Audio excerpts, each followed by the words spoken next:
ಮುದ್ದೆಗೆ ರುಚಿಕರವಾದ ಪರ್ಫೆಕ್ಟ್ ಆದ ಸಾಂಬಾರು ಯಾವ ರೀತಿ ಮಾಡೋದಂತ ನೋಡ್ಕೊಂಡು ಬರೋಣ.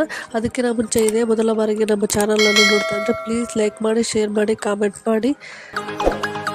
ಒಂದು ಕುಕ್ಕರ್ಗೆ 1 ಗ್ಲಾಸಿನಷ್ಟು ನೀರು ಸೇರಿಸಿ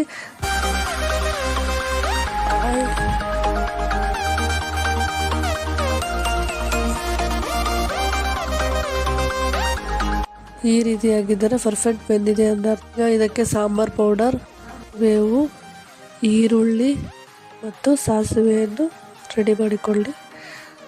ಒಂದು ಬಾಣಲಿಗೆ ಸ್ವಲ್ಪ ಎಣ್ಣೆ, ಸಾಸಿವೆ ಚಟಪಟ ಆದ ನಂತರ ಸ್ವಲ್ಪ ಕರಿಬೇವು ಮತ್ತು ಈರುಳ್ಳಿಯನ್ನು ಚೆನ್ನಾಗಿ ಮಿಕ್ಸ್ ಮಾಡಿ ಇದಕ್ಕೆ ಅಚ್ಚ ಖಾರದ ಪುಡಿ ಮತ್ತು ಮಸಾಲೆ ಪೌಡರ್ ಸೇರಿಸಿ ಚೆನ್ನಾಗಿ ಮಿಕ್ಸ್ ಮಾಡಿ. ಇದಕ್ಕೆ ನಿಂಬೆ ಹಣ್ಣಿನ ಗಾತ್ರದಷ್ಟು ಹುಣಸೆ ಹಣ್ಣನ್ನು ಸೇರಿಸಿ ನೆನೆಯಲು ಬಿಡಿ. ಒಂದು ಜಾರಿಗೆ ಅಲಸಂದಿ ಕಾಳು ಮತ್ತು ರೆಡಿ ಮಾಡಿದ ಮಸಾಲೆಯನ್ನು ಸೇರಿಸಿ ನೀರು ಬೆರೆಸಿ ನುಣ್ಣಗೆ ರುಬ್ಬಿಕೊಳ್ಳಿ. ನಂತರ ಒಂದು ಬಾಣಲೆಗೆ ಸಾಸಿವೆ ಮತ್ತು ಕರಿಬೇವು ಹಾಕಿ ಈರುಳ್ಳಿಯನ್ನು ಚೆನ್ನಾಗಿ ಮಿಕ್ಸ್ ಮಾಡಿ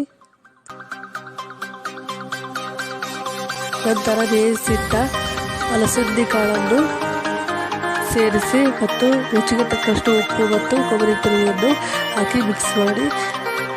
ಈಗ ಸಾಂಬಾರಿಗೆ 1 ಟೇಬಲ್ ಸ್ಪೂನ್ ಅಷ್ಟು ಎಣ್ಣೆ, ಸಾಸಿವೆ ಕರಿಬೇವನ್ನು ಹಾಕಿ ರುಬ್ಬಿದ ಮಿಶ್ರಣವನ್ನು ಸೇರಿಸಿ ಮತ್ತು ಬೇಯಿಸಿಟ್ಟ ಹುಣಸೆ ಹಣ್ಣು ಮತ್ತು ರುಚಿಗೆ ತಕ್ಕಷ್ಟು ಉಪ್ಪು ಬೆರೆಸಿ ಕುದಿಯಲು ಬಿಡಿ.